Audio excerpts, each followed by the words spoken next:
Hey, realized I never gave you an after shot of our master bathroom improvement in our house in Colorado. So here's improvement number one. I can't see the bathroom right now, and I'm in the master bedroom because we put in a door. What a concept. Down here, no more carpet tile. Vanity, new vanity that doesn't look like it's something Thomas Jefferson used because it was so colonial.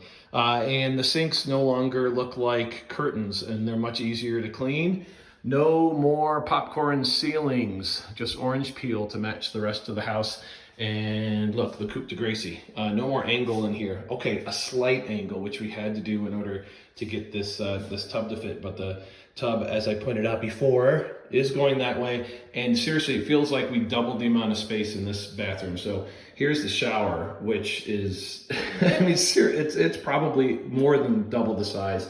The one thing that's not in yet, it's on order, is the shower glass.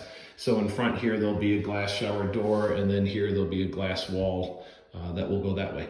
But that is it, and obviously it worked because we went under contract after 3 days and got 3 offers. So success, and we are so much closer to moving to New Orleans, and we're a little excited.